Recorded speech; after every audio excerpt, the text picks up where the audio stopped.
हिजाब, घूंघट, दहेज, 3 तलाक की घटनाओं के बीच अच्छी खबर यह है कि लड़कियां शिक्षा के क्षेत्र में लगातार आगे बढ़ रही हैं।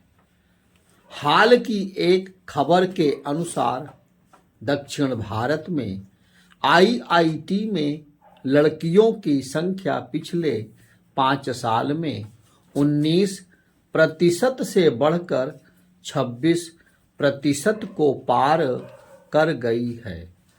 यह किसी सामाजिक क्रांति से कम नहीं है। कुछ साल पहले तक लड़कियों को विशेषकर लड़कों के मुकाबले कमजोर मानकर गणित के बजाय होम साइंस पढ़ने के लिए मजबूर किया जाता था। आज स्थिति बदल रही है। लड़कियां विज्ञान और गणित के क्षेत्र में भी अपना दमखम साबित कर रही हैं और कई बार तो लड़कों से बेहतर प्रदर्शन करती हैं। स्पष्ट है कि सरकार ने उन्हें मौका दिया और सही समय पर कदम उठाए तो परिणाम सामने हैं।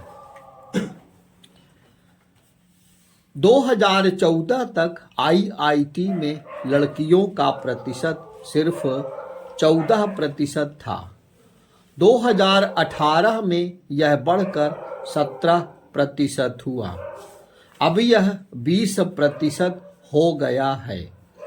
नतीजतन जहां 2017 में आईआईटी में लड़कियों की संख्या 995 थी, वहीं मौजूदा समय यह संख्या 3411 हो गई है। आने वाले वर्षों में यह संख्या और भी बढ़ेगी।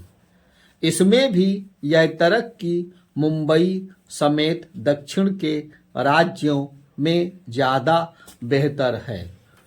दूसरे सामाजिक अध्ययन भी बताते हैं कि दक्षिण के राज्यों की प्रगति में महिलाओं की शिक्षा का विशेष योगदान रहा है।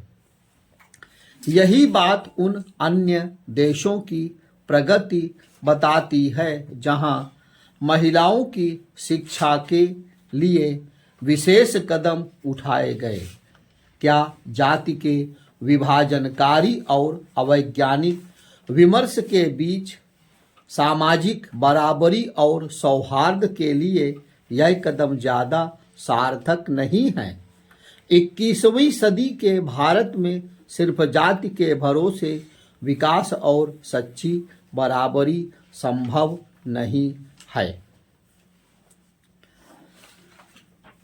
आज देश में लड़कियों की शिक्षा के लिए उठाए गए कदमों के बहुत अच्छे परिणाम मिल रहे हैं।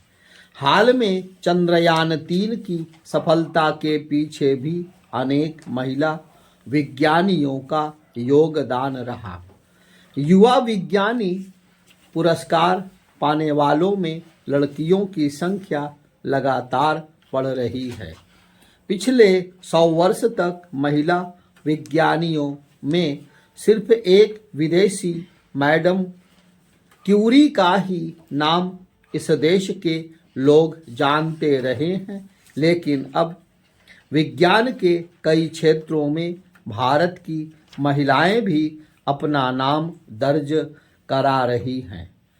संघ लोक सेवा आयोग यानी यूपीएससी की सिविल सेवा परीक्षाओं के परिणाम तो पूरा देश जानता है।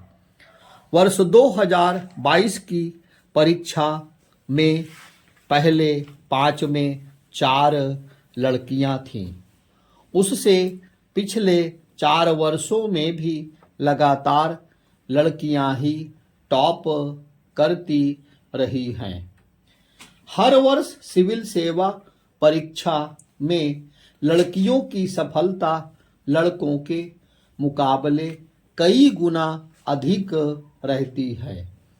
ज़्यादातर राज्यों की बोर्ड परीक्षाओं के परिणाम हो या सीबीएसई के रिजल्ट, लड़कियों की सफलता भविष्य के प्रति उम्मीद जगाती है। जो रक्षा सेवाएं दशकों तक महिलाओं के लिए बंद रहीं, उनके दरवाजे भी अब खुल गए हैं। लगभग 10,000 महिला अधिकारी इस समय देश की तीनों सेनाओं में काम कर रही हैं और यह संख्या लगातार बढ़ रही है। बावजूद इसके उनके साथ भेदभाव की खबरें भी आती रहती हैं। देश के कई हिस्सों में आज भी लड़कियों के साथ भेदभाव होता है। जहां लड़कों को कोचिंग में पढ़ने के लिए देश के दूसरे शहरों में अच्छा पैसा खर्च करके भेजते हैं, वहीं बेटियों को कॉलेज तक भी मुश्किल से भेजते हैं। कानून व्यवस्था और सामाजिक कारण भी इसके लिए उतने ही जिम्मेदार हैं, लेकिन मानसिक स्तर पर समाज को उन्हें बराबरी का अधिकार देना होगा। लगभग 10 साल पहले उत्तर प्रदेश में मुजफ्फरनगर दंगों के बाद सबसे बुरा असर लड़कियों की शिक्षा पर पड़ा था और दोनों समुदायों ने लड़कियों को स्कूल या कॉलेज में भेजना रोक दिया था। कई ऐसे परिवार हैं जिनके बेटे तो इंजीनियर और आईएएस बने, लेकिन उनकी बेटियों को नहीं पढ़ाया गया और उम्र से पहले ही शादी कर दी गई। इस तस्वीर को तुरंत बदलना होगा। मौजूदा केंद्र सरकार द्वारा महिलाओं के लिए संसद में 33% आरक्षण का प्राविधान इस दिशा में एक बहुत सकारात्मक कदम है। ऐसे राजनीतिक कदम का संदेश दूर तक जाता है। 73वें और 74वें संविधान संशोधन के द्वारा पंचायती राज और नगर निकायों में महिलाओं के लिए आरक्षण का प्राविधान किया गया। उसके बहुत अच्छे परिणाम आए हैं। फिर भी भारत के लोकतंत्र में महिलाओं को वह स्थान नहीं मिला जिसकी वे हकदार हैं। महात्मा गांधी ने 1925 में जब सरोजिनी नायडू को कांग्रेस अध्यक्ष के लिए नामित किया था, तब तक महिलाओं को ऐसी बराबरी की बात यूरोप, अमेरिका और चीन में भी नहीं होती थी। अभी भी राजनीति में जो महिलाएं सक्रिय हैं, वे ज़्यादातर राजनीतिक घरानों से संबंध रखती हैं। महिला शिक्षा के जरिए इस वंशवादी लोकतंत्र में भी बदलाव संभव होगा, लेकिन महिलाओं की सच्ची बराबरी के लिए अभी बहुत प्रयास करने होंगे।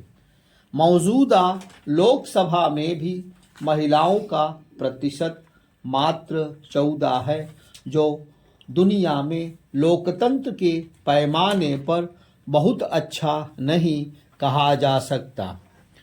यूरोप, अमेरिका और कई देशों के संसद में महिलाओं का प्रतिनिधित्व 50 से भी ज़्यादा है। अफ्रीका के रवांडा की संसद में तो 60% महिलाएं हैं। दुनिया के किसी भी देश को मानवीय आधुनिकता के संदर्भ में महिलाओं की बराबरी के पैमाने से ही आंका जा सकता है। इस मामले में जहां यूरोप, अमेरिका दुनिया भर में अव्वल हैं, तो मुस्लिम देशों में महिलाओं की स्थिति बहुत निराशाजनक है। सरकार के स्तर पर महिला उत्थान के जो कदम उठाए जा रहे हैं उसमें पूरे समाज को भी निष्क्रिय भूमिका निभानी होगी, तभी महिलाओं की स्थिति पूरी तरह सुधर सकेगी। कुल 920 शब्द करिए।